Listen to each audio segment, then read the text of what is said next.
സുഹൃത്തുക്കളെ, ഞാൻ ഒരുപാട് കാലമായോ എന്ന് എനിക്കറിയില്ല, കുറച്ച് മാസങ്ങളായി വോയിസ് ഓവർ വീഡിയോ ചെയ്തിട്ട്. ഞാൻ അങ്ങനെയാണ് വീഡിയോയിൽ വരാറുള്ളത്. എനിക്ക് ഈ അടുത്ത സമയത്ത് ഒട്ടും സമയമില്ലായിരുന്നു, മറ്റ് തിരക്കുകളും കാര്യങ്ങളൊക്കെ ആയിരുന്നു. അതിനാലാണ് ഇപ്പോൾ അതിന് വേണ്ടിയുള്ളൊരു ത്വര വന്ന് നിൽക്കുകയാണ്. അതുകൊണ്ട് ഞാൻ വോയിസ് ഓവർ ചെയ്യാമെന്ന് കരുതി. ഞാൻ മുഖം എൻ്റെ ഫേസ് കാണിച്ചുകൊണ്ടുള്ള വീഡിയോ ഒന്നും എനിക്ക് ചെയ്യാൻ പറ്റുന്നില്ല. കാരണം നമ്മൾ സത്യവും വാസ്തവവുമായിട്ടുള്ള ആളുകളായതുകൊണ്ട്, ചതിയും വഞ്ചനയും ഒന്നും ഇല്ലാത്തത് കൊണ്ട് നമ്മൾ മറ്റുള്ള നെഗറ്റീവ് ആൾക്കാരുടെ മുമ്പിലേക്ക് നമ്മളെ മൊത്തത്തിൽ വർണ്ണിക്കാൻ ആഗ്രഹിക്കുന്നില്ല. അതുകൊണ്ട് തന്നെയാണ് ഇപ്പോൾ ഒരു വീഡിയോ എനിക്ക് ചെയ്യാൻ തോന്നിയത്. മറ്റൊന്നുമല്ല, ഞാനിതിൽ കൊടുക്കുന്നത് സത്യവും വാസ്തവവുമായിട്ടുള്ള എനിക്ക് തോന്നുന്ന വികാരം എന്താണോ അതാണ് ഞാനിവിടെ കൊടുക്കുന്നത്. ആരെയും കോപ്പി അടിക്കാനോ ഭിക്ഷ യാചിക്കാനോ, ഒരു ലൈക്കിന് വേണ്ടി ഭിക്ഷ യാചിക്കാനോ, എത്ര കിട്ടിയില്ലെങ്കിൽ പോലും ഭിക്ഷ യാചിക്കാനോ ഞാൻ തയ്യാറല്ല. കുട്ടിയുടേതായിട്ടുള്ള ശബ്ദങ്ങളുണ്ട്, ഒന്ന് സഹകരിക്കണം. മാത്രമല്ല, ഞാൻ ചില ഷോർട്ട് വീഡിയോയിൽ മലയാളം എഴുതി കൊടുക്കുമ്പോൾ ചില തെറ്റുകുറ്റങ്ങൾ വരും, അത് ഒന്ന് ക്ഷമിക്കണം.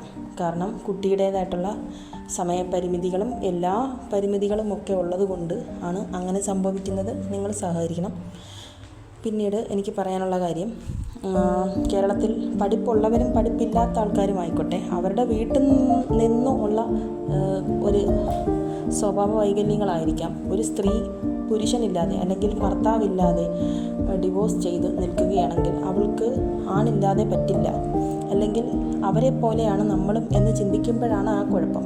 അവരെ പോലെ കടിമൂത്ത് നിൽക്കുകയല്ല നമ്മളെന്ന് ഒരു സാമാന്യ മര്യാദ വയ്ക്കണം. നമുക്ക് വേണമെങ്കിൽ എപ്പോൾ വേണമെങ്കിലും കല്യാണം കഴിക്കാം. പക്ഷെ നമ്മൾ ഒരുപാട് വട്ടം ഒരു ചൂടുവെള്ളത്തിൽ വീണ പൂച്ചയായതുകൊണ്ട് നമുക്കത് ഇപ്പോൾ ഉടനെ ഒരെണ്ണം എടുത്ത് നമുക്ക് വെക്കുക എന്ന് പറയുന്നത്, നമ്മൾ അത്ര കണ്ട് ഒരു ചപ്പാത്തി അങ്ങോട്ടും ഇങ്ങോട്ടും തിരിച്ചും മറിച്ചും ഇട്ട് വേവിച്ചെടുക്കുന്നത് പോലെ ഒരാളെ ഞാൻ മാക്സിമം പഠിക്കേണ്ടി വരും. അറിയാവോ, നമുക്ക് യോജിച്ചതാണോ, നമുക്ക് യോജിച്ചതാണ് സ്വയമേ പഠിക്കാൻ വരെ തീരുമാനിച്ചു. അപ്പം നിങ്ങൾ കരുതുന്നുണ്ടാവും ഇങ്ങനെ തന്നെ അങ്ങ് മറ്റു ഉഡായിപ്പുകൾ എനിക്ക് എടുക്കേണ്ട കാര്യമില്ല. ചില നെഗറ്റീവ് എനർജികൾ അവർ ചെയ്യുന്ന പരിപാടികൾ നമ്മളെ അടിച്ചേൽപ്പിച്ച് മറ്റുള്ളവരുടെ അടുത്ത് പറഞ്ഞു കൊടുക്കുന്ന പരിപാടിയുണ്ട്. അതൊന്നും നമ്മളെ ബാധിക്കുന്ന വിഷയമല്ല. അറിയാമോ, അത് ഇപ്പം സയൻറ്റിഫിക് യുഗത്തിൽ ഓരോന്ന് ടെസ്റ്റ് ചെയ്യാൻ പറ്റുമല്ലോ. അപ്പോൾ അറിയാൻ പറ്റും പുരുഷനുമായിട്ട് ബന്ധമുള്ളതാണോ അല്ലയോ എന്ന്. അപ്പം മണ്ടരായിട്ടുള്ള ചില ഇടുങ്ങിയ ചിന്താഗതിക്കാർ അതങ്ങ് തീരുമാനിക്കണം കേട്ടോ. അതും കൂടെയൊക്കെ അങ്ങ് ഉറപ്പിക്കണം. പിന്നെ എന്താണ്, ജനങ്ങൾ തന്നെയാണ് നമ്മളെ കൊണ്ട് അങ്ങനെയൊക്കെ പറയിപ്പിക്കുന്നത്, ഇങ്ങനെയൊക്കെ പറയേണ്ടി വരുന്നതും. അപ്പോൾ എനിക്ക് കുറച്ച് വീഡിയോ ആയി, ലൈക്ക് ഉണ്ട് വ്യൂ ഉണ്ട് എന്നുള്ളതല്ല, എനിക്ക് കുറച്ച് വീഡിയോ ആയി.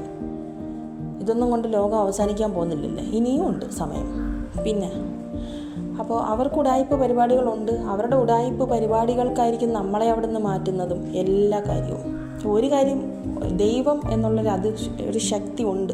ആ ശക്തിക്ക് സത്യത്തിന് എത്രയും പെട്ടെന്ന് നിങ്ങളുടെ മുമ്പിലെത്തിക്കും. അത്രയേ ഉള്ളൂ. അപ്പോൾ ഈ കല്യാണം കഴിക്കണ്ട അതൊക്കെ ആലോചിച്ചിട്ട് മതി എന്ന് തീരുമാനിച്ചിരിക്കുന്ന സത്യസന്ധമായിട്ടുള്ള യുവതികൾക്ക് ഇങ്ങനെയുള്ള ആൾക്കാർ വലിയ പ്രശ്നമായിരിക്കും. അല്ലെങ്കിൽ അവരുടെ മതം അതായിരിക്കും പഠിപ്പിക്കുന്നത് എന്നാണ് എനിക്ക് തോന്നുന്നത്, അല്ലേ? അപ്പോൾ ഇതിൽ വരുന്ന കാര്യം, നമ്മൾ ഒരല്പമെങ്കിലും ബുദ്ധി ഉപയോഗിക്കണം. നമുക്കും അവരെപ്പോലെ കുടുംബം കുട്ടികളൊക്കെ ആയിട്ടിരിക്കാൻ നല്ല ആഗ്രഹമായിരുന്നു. അത് ആഗ്രഹിച്ച് തന്നെ ഇരുന്ന് അത് ആഗ്രഹിച്ച് എങ്ങനെയെങ്കിലും കഷ്ടി അതിലൂടെ പോയി. നമുക്ക് വന്ന പങ്കാളികൾ അങ്ങനെ ആയിരുന്നില്ല, അറിയാമോ? അത്രയും ദുരന്തം അനുഭവിച്ചിട്ടാണ് ഈ ഉള്ള മാരാണങ്ങളെയും കൂടെ അനുഭവിക്കുന്നത്. മനസ്സിലായി? ചുറ്റിനും കിടന്ന. അപ്പോൾ ഇതിനകത്ത് പറയുന്ന കാര്യം അധികം നീട്ടിക്കൊണ്ട് പോകുന്നില്ല, നീണ്ടുപോയി. അത്രയ്ക്കുണ്ടായിരുന്നു ജീവിതത്തിലെ അനുഭവങ്ങൾ. അപ്പം കുട്ടിയെ ജനിപ്പിച്ചിട്ട് അതിനെ കൊന്നുകളയുക, അങ്ങനെയുള്ള കാറ്റഗറി ആളുകളാണ് നമ്മുടെ കൂടെ ഇരുന്നത്. പിന്നെ ഒരു കുട്ടി എങ്ങനെയെങ്കിലും ഉണ്ടായത് അത് എൻ്റെ കഴിവിന്മേൽ തന്നെയാണെന്ന് മാത്രമേ ഞാൻ പറയൂ. ഞാൻ പെണ്ണാണ് എങ്കിലും ഞാൻ അങ്ങനെ പറയും. മനസ്സിലായോ? അപ്പോൾ ഒരു പുരുഷനെ എടുക്കുക എന്ന് പറഞ്ഞാൽ അത്ര എളുപ്പമുള്ള കാര്യമൊന്നുമല്ല. ഒരു പങ്കാളിയെ എളുപ്പം കിട്ടും. അപ്പം എൻ്റെ കഴിവിൻ്റെ മേലും എൻ്റെ വ്യൂ പോയിന്റിലാണ് ഞാൻ ഇത്രയും നാൾ നടന്നത്. അതെൻ്റെ മകനായ മോന് നല്ലതുപോലെ അറിയാം. അല്ലാതെ ഒരു തെറ്റിനും അവൻ്റെ ഭാവിയെ ഓർത്ത് മാത്രമല്ല, ഞാൻ അങ്ങനെയുള്ളൊരു ഇതിൽ നിന്ന് ജനിച്ച ഒരാളാണ്. അതാകുമ്പോൾ എനിക്ക് സത്യത്തിൻ്റെ വഴി മാത്രമേ ഉള്ളൂ. അപ്പം അങ്ങനെ പോയാൽ എനിക്ക് ഉഡായിപ്പ് പരിപാടിയാണെങ്കിൽ എനിക്ക് മറ്റുള്ളവരെ പോലെ എന്തും ആവാം. പക്ഷെ അങ്ങനല്ല. എനിക്ക് എൻ്റെ ആയിട്ടുള്ള ഫ്രീഡം ഇപ്പോഴാണ്. ഫ്രീഡം എന്ന് വെച്ചാൽ എൻ്റെ വൈബിലെ ഫ്രീഡം, അതാണ് ഞാൻ എടുത്ത്. എൻ്റെ കഷ്ടപ്പാടിലാണ് ഞാൻ ജീവിച്ചത്, മനസ്സിലായോ? അപ്പോൾ എനിക്ക് എന്തിനു പറയുന്നത്, ഞാൻ ആരെയും അടിച്ചമർത്താൻ വേണ്ടി പറയുന്നില്ല. എനിക്ക് അമേരിക്കയിൽ നിന്ന് പോലും പ്രപ്പോസൽ വന്നിട്ടുണ്ട്. അത്രയ്ക്ക് എൻ്റെ ആ ഒരു കഷ്ടപ്പാടൊക്കെ മനസ്സിലാക്കി, എൻ്റെ ആ ഒരു യുദ്ധം, ജീവിതത്തിനോടുള്ള യുദ്ധം മനസ്സിലാക്കിയിട്ട്, മനസ്സിലായോ? അതിന് നമ്മൾ അതുപോലും ഞാൻ വേണ്ടാന്ന് വെച്ചാണ്. അത്രയ്ക്ക് ഇതായിട്ട് വന്ന പ്രപ്പോസലാണ്, വേണ്ടാന്ന് വെച്ചു. വേറെ പലതും എന്നേക്കാൾ എളുപ്പമുള്ളത് വരെ വന്നിട്ടുണ്ട്, എൻ്റെ കഷ്ടപ്പാട് സ്വയം കണ്ട് മനസ്സിലാക്കിയിട്ട്. പക്ഷെ അവരോടെല്ലാം ഞാൻ പറഞ്ഞത് എൻ്റെ സമയം ഇതല്ല, അതുകൊണ്ട് ഞാനിപ്പം ആ ഒരു ഇതിലല്ല. ഞാൻ ഇത്തിരി കഷ്ടപ്പെട്ട് എൻ്റെ ഒരു സ്റ്റെബിലിറ്റി ഞാൻ വരുത്തട്ടെ. അതുമല്ല, ഞാൻ ചൂടുവെള്ളത്തിൽ വീണ പൂച്ചയായതുകൊണ്ട് എനിക്കിതിൽ ഇപ്പം തൽക്കാലം അങ്ങോട്ട് ഞാൻ ഇത് ഇറങ്ങിത്തിരിക്കുന്നില്ല. അത് കഴിഞ്ഞിട്ട് ഞാൻ പറയാം എന്നാണ് പറഞ്ഞത്. മനസ്സിലായി? എനിക്ക് ഊടുവഴി ഒന്നുമില്ല. അങ്ങനെയാണെങ്കിൽ എനിക്ക് 7 മണ്ടേ കിട്ടാം. നിങ്ങളെപ്പോലുള്ള അല്പസുഖത്തിന് വേണ്ടി ഇറങ്ങിത്തിരിക്കുന്ന ഒരാളുടെ മകളുമല്ല ഞാൻ. അതുകൊണ്ടായിരിക്കാം. ഉള്ളത് പറയണമല്ലോ, അല്ലേ? തെറ്റെന്നും ശരിയെന്നും പറയാൻ എനിക്കറിയാം. അതുകൊണ്ട് തന്നെയാണ്. അതുകൊണ്ട് പിന്നെ ഈ അപവാദം കേട്ട് വയ്യാഞ്ഞാൽ ഇടയ്ക്കൊരു കല്യാണം കഴിക്കാം എന്നൊരാഗ്രഹം തോന്നിയിരുന്നു. പക്ഷെ അത് പിന്നെയും ദൈവം തെളിയിക്കണം, വേണ്ട, നിൻ്റെ സമയം ഞാൻ പറഞ്ഞിട്ടുണ്ട്, അതാരാണ് വരുന്നത് അത് ഞാൻ പറഞ്ഞിട്ടുണ്ട് എന്ന്. അതെനിക്ക് ദൈവം തെളിയിച്ചുകൊണ്ടിരിക്കുക.